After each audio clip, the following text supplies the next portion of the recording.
So these are real world situations where you need to know about weight distribution, sway control, how tall your RV is, just things you need to know when you're driving. So this is a situation where weight distribution plays a factor into it, and maybe even having an oversized RV travel trailer to your truck. So you can see here when the tractor trailer passes them, it creates the wind gust that kicks the RV, and once it gets going and your weight distribution is wrong, it's gonna keep swaying and swaying and swaying.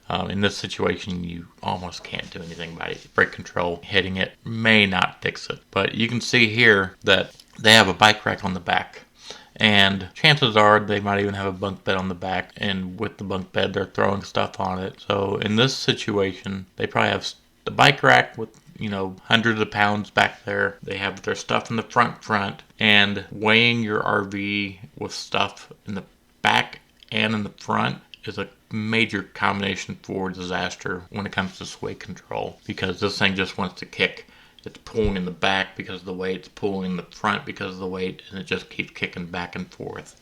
So my suggestion is to always store your stuff in the middle or towards the front of your RV travel trailer. That way you don't get into this situation, and store stuff in your bed of your truck. That helps a lot too. So as you can see here, I'm not even sure if the RV was overweight for the truck. It could have been, but I think it's mainly the weight distribution of how they're storing stuff in here. And they probably didn't have a weight distribution hitch on there. Another thing too is whenever you're coming up to a low bridge, they'll say 11 foot 8, 11 foot 8 inches. On the top left of your windshield, put a sticker that says how tall your RV is, including the height of where your air conditioning is. Add 2 inches just because you should, just in case. That way when you come up to a bridge, you can say, my RV is 9'4", I'm gonna fit. And you'll see the bridge, you go, oh, look up top left, you'll see the sticker, and this won't happen to you. This person did not know how tall what the air conditioning units were. Same with this person, did not know the height. So always know the height. Here's another case where somebody probably had it overweight or didn't have a weight distribution hitch on their vehicle. When I say weight distribution hitch, I mean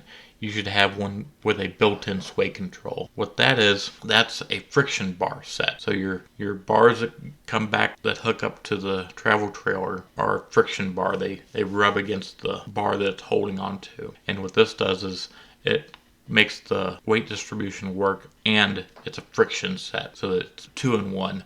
The reason why these are nice is they're quick to set up, and you can back your RV up into a spot without having to disengage this thing. The separate ones that have a weight distribution and a sway control as a separate unit, those you have to disconnect when you're backing your RV up, and that takes time.